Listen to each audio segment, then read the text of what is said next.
Salam, hər vaxtınız xeyir. Mən Azam Akademiyinin təlimçi müəllimi Aysun Həsənova. Bu gün maraqlı bir coğrafiya məsələsi ilə sizlərin qarşısındayım. Demək, bu tipli məsələlər müxtəlif formalarda hər il demək olar qəbul imtahanına düşür. İndi isə keçək məsələmizə. Deyir, hündürlüyü 8000 metr olan dağın zirvəsində temperatur -30 dərəcədir. Həmin dağın ətəyində temperatur neçə dərəcə ola bilər?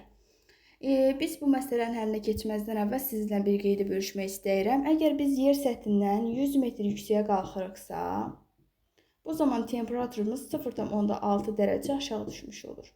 Biz yer səthindən 1000 metr yüksəyə qalxdıqda isə temperaturumuz 6 dərəcə aşağı düşmüş olur.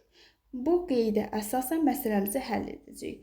Əgər 1000 metrə 6 dərəcə temperaturumuz düşürsə, bəs 8000 metrə temperaturumuz neçə dərəcə aşağı düşmüş olar? Bunu tapırıq. 1000 metrə 6 dərəcə aşağı düşürsə, 8000 metrə x dərəcə aşağı düşmüş olacaq. Bunu da riyaziyyatdan bildiyimiz kimi tənasüb düsturu ilə həll edirik.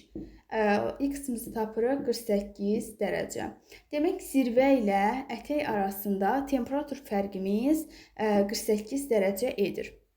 Zirvədəki temperaturu -30 dərəcə verib, ətəyin temperaturu isə bizə məlumdur. Bunu da y kimi götürürük.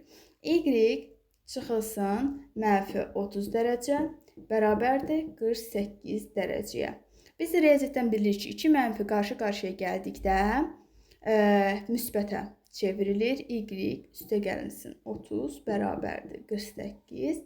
Y də bərabərdir 18 dərəcə. Demək, cavabımız D bəndi. Demək, həmin dağın ətəyində temperatur 18 dərəcə olar.